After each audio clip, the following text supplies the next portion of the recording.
আজ আমি বানাবো আলুর একটা নতুন রেসিপি।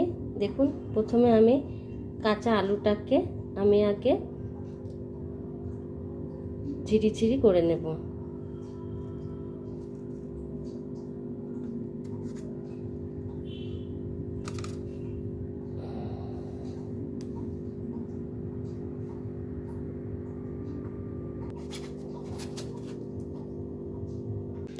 প্রথমে দুটো আলুকে আমি গ্রেট করে নিয়েছি। প্রথমে আগে কড়াইতে আমি একটু তেল নিলাম। এবার তেলটা গরম হয়ে আসলে আমি গ্রেট করা আলুটা এর মধ্যে দিয়ে দেব। এবার আমি দিয়ে দিলাম সামান্য পরিমাণ নুন,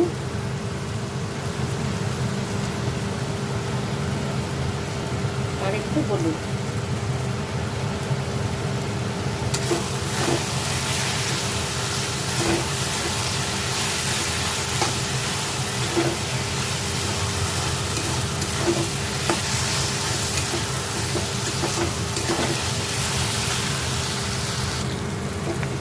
এবার একটু লঙ্কা কুচি দিয়ে নেব, নিয়ে ভালো করে ভাজবো।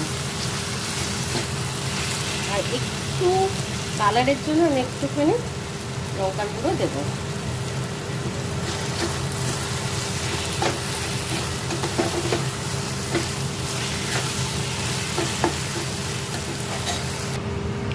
এরপরে আমি একটু গোলমরিচের গুঁড়ো দিয়ে নিলাম, কারণ আমি সব খাবারে একটু গোলমরিচটা দেওয়ার চেষ্টা করি। এটা স্বাস্থ্যের পক্ষে খুব ভালো, সব খাবারে আমি দিই। এবার একটু আমার হয়ে গেছে চাটনিটা, এবার নেড়ে চেড়ে আমি বন্ধ করে দিলাম। প্রথমে আমি পাউরুটিগুলোকে একটু জলের ছিটা দিয়ে এগুলোকে একটু বেলুন চাকিয়ে দিয়ে পাতলা করে নেব।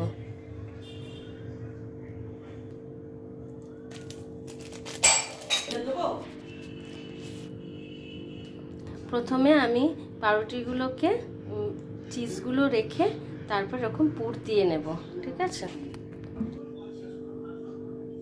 এরপর বাটিতে কর্নফ্লাওয়ার আমি গুলে নিয়েছি। এবার আমরা কড়াইতে এগুলোকে ভেজে নেব। এবার আমার রেডি হয়ে গেছে, একটু সস দিয়ে পরিবেশন করে দিন।